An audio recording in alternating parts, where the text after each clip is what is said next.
So it's out over the water because the calls are not too strong. So there's a bat out there flying around. So, well, we got really lucky. Yes, we got extremely lucky. So we didn't get to see them, but at least they're around. We know they're around. So Danielle, we're in Lost Lagoon in Stanley Park, and it's near the water. There's quite a bit of vegetation going around. So what makes this place an ideal hangout for bats? Well, being right in the middle of the city, there's not much habitat left for bats in urban areas. And so Stanley Park provides a unique area right in the city where they have some fresh water, where they have large trees, there's old buildings for them to roost in. So it provides the shelter, the food, and the water for the bats. So you can find bats all throughout Stanley Park. As you're walking along an area like Lost Lagoon, when you have this opening in the forest where there's a space for the bats to fly in, this is a great spot to view them. So you want the vegetation not to be too thick so that they can come out of the trees and then come into the water. This is a great spot to see them because you've got little openings along the north part of the Lost Lagoon. And around what time of day is best to find them? So 15 minutes after sunset is the best time to see bats. So a lot of people don't realize that bats are one of the most common wildlife species we have in the city. It's just that people don't notice them because they fly fast and they're dark and they're really hard to see. But if you have a sky behind the bats as they're flying, you can really see that. And so this is a great spot to see the bats flying over the lake and flying over the sky with the city behind you. It's a little late in the season, right? They're hard to find. Yeah, so right now, being in the middle of Bat Week, it would be nice to get a bat.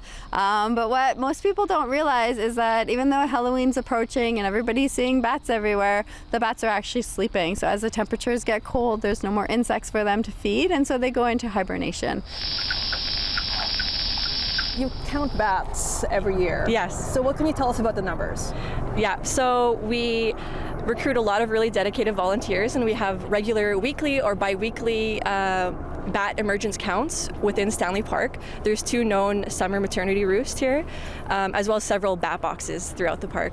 The first maternity roost is in the Stanley Park Pavilion, and there's another one just at the Vancouver Rowing Club. And what we do is we station volunteers at different points to count how many bats are emerging from these roosts, and we count them from year to year, and we try to see if there's track any changes in the population within that roost. From last year to this year, looks like there's a slight increase, but of course there's variations from year to year. So we try to keep a long-term data set to see how things are going. Bats have a bit of a reputation, and I love horror movies, and I can't help but be intrigued by their macabre charisma, if you may. But I understand that they do help with the environment in their own way. So in what ways do they do that?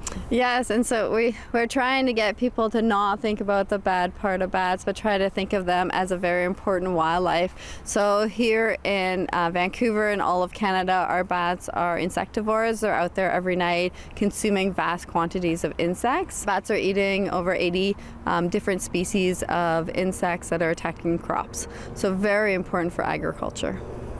Yeah, so a lot of people are scared of bats, right? So what myths do you want to dispel about their reputation of being scary and vampiric and fierce? So most people, when they think of bats, they think of 2 words. They think of pests and they think of nests. And we want to disassociate those 2 words. So they are not pests. They should not be considered pests. They are very important wildlife because of the roles that they play.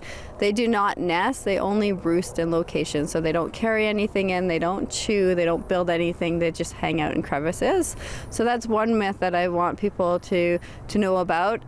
The other one is diseases. So people believe that bats are full of diseases because they look like rodents. They are not part of the rodent family.